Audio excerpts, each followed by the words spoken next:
Powered by the Montana Television Network. This is the Noon News from Montana's news leader. Good afternoon, and thanks so much for joining us here on the Noon News. I'm Samantha Sullivan. The man accused of assaulting 2 tourists in Yellowstone National Park bathroom and spraying them with bear spray last summer will spend more than 6 years in a federal prison. 30-year-old Jackson Coombs was sentenced on Wednesday for the assault of 2 people at the park back in July of 2018. This after Coombs pleaded guilty to his charges. According to original court documents, Coombs began assaulting a woman while she was in the community bathrooms. She screamed to her boyfriend for help. When he got inside, Coombs began to attack the man, eventually spraying bear spray at the 2 victims. The woman was able to get out and call 911. He will spend 6.5 years in prison. Well, a young Helena girl is dead after a crash east of Missoula last night. The 16-year-old girl died on the scene of the crash, which was reported just before 9 o'clock last night on I90 west of Drummond. Montana Highway Patrol says a 22-year-old man was in the car as well. He was flown to a Missoula hospital with life-threatening injuries. MHP says the pair were in a car that drifted onto the shoulder of I90. The driver then overcorrected, crossing into both lanes of traffic and hitting the center median. Neither were wearing their seatbelts at the time, and both were thrown from the vehicle.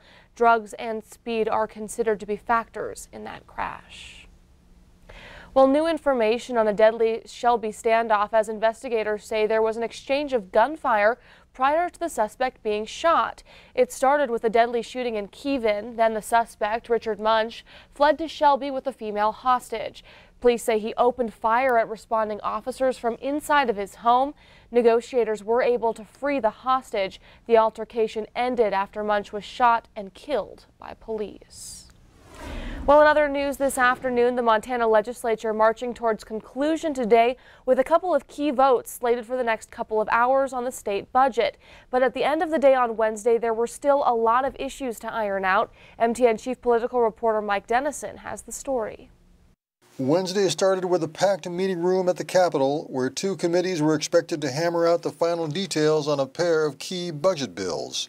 But it ended with most legislators standing around and waiting for the deal makers to bring a final product that never quite materialized. An attempt to cram a new $16 million preschool program into a budget bill failed early Wednesday on a party line vote, with Republicans opposed. Public school lobbyists spoke against the move. It's just simply wrong to create a completely new universe of private charter schools, which is what we're talking about, paid for by the taxpayers. But the preschool issue may not be dead. That same committee had planned to meet later Wednesday to discuss other preschool funding options, and possibly some language that could help transactions related to the Colstrip 4 power plant and Colstrip transmission system. But lawmakers could not find a solution on either issue, and the panel postponed its next meeting until Thursday. Senate Majority Leader Fred Thomas told MTN News that lawmakers are still kicking the tires on some options for this final catch-all bill. Senate Democratic Leader John Sesso, however, said he's not sure the Colstrip language can fit into the budget bill. On another front, lawmakers did keep alive the bill to authorize construction of a new $48 million museum for the Montana Historical Society. That bill should have its final vote in the House on Thursday, which could also be the final day of the session. Lawmakers reconvene at 9 a.m. on Thursday, hoping once again to put the finishing touches on the 2019 session. Reporting from Helena, Mike Dennison, MTN News. Thanks, Mike. Now, lawmakers must approve the state's 2-year budget before they adjourn. That vote is expected sometime soon. You can stay with us on air and online as updates come in throughout the day. Well, more speed bumps in the lawsuit against the United States government and TransCanada over the Keystone XL pipeline. The Rosebud Sioux Tribe in Fort Belknap Indian Community filed the original complaint in September. An amended complaint has just been filed in federal court. It states that by issuing the 2019 permit, the government has failed to protect, shield, or defend the tribes. This includes protecting the treaty rights, natural resources, land, water, and cultural places from waste. The tribes are asking for the court to stop the government and TransCanada until they comply with the law. Well, health officials say a developing outbreak of whooping cough in Missoula could be the beginning of a widespread problem. There are 6 confirmed cases of the virus reported at Missoula Sentinel High School. So far, there's vaccinated and non-vaccinated cases. The sickness is easily spread from person to person. Health officials are urging adults to get a booster shot if they haven't had one since their initial vaccination or a booster in their early childhood years. Whooping cough symptoms are hard to identify but include a runny nose, sneezing, and an occasional cough. The Blackfeet tribe is looking into creating its own national park. Leaders are pushing for a feasibility study to connect Chief Mountain to Badger 2 Medicine to put the land into permanent conservation. From there, they would look into national prairie land designation to preserve some of their rangeland and grasses for beef or bison production. However, the tribe lacks a funding mechanism. We can look at the fee structure and the creation of a conservation area, or in this case, a national park that would allow us to collect fees for people coming into Blackfeet National Park.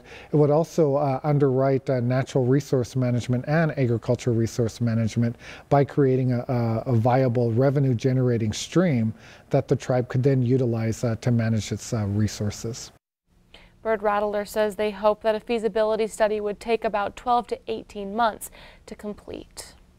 Well, now turning things over to the weather, seeing a nice day today, Ed, but some changes on the way? Absolutely. We're starting to transition as we do so often in the springtime. We're starting off today with some fairly dry conditions. In fact, that's developed into even some wildfire concerns in some of the grasslands in northeastern Montana with a red flag warning and some wind in that region. Then Friday and Saturday, a little more active as far as rain showers, thunderstorms, and some mountain snow. But the temperatures hold up pretty well through the first half of the weekend. It's really Sunday as a transition day and beyond where temperatures start to get much colder. We'll only be looking at highs likely only in the 40s, and overnight temperatures will be cold enough for those rain showers to switch over to snow. We'll talk about those possibilities in a few minutes. All right, thanks, Ed. Well, first came the name. Twice, and now come the colors and mascot choices. The newly dubbed Gallatin High School in Bozeman has narrowed down and unveiled its top 5 mascot options: the Raptors, the Osprey, the Rams, the Mountaineers, or the Timberwolves, and its color combinations are down to black and light blue, black and royal blue, black and silver, or orange and gray. Now the community and students will weigh in through another poll. The committee hopes to have a final recommendation by mid-May. Well, coming up here on the noon news, Vice President Joe Biden announces his run for president, and he'll be doing it without President Obama's endorsement. We'll tell you why. But first, Ed will join us with a look towards the weekend. His full forecast is up right after the break.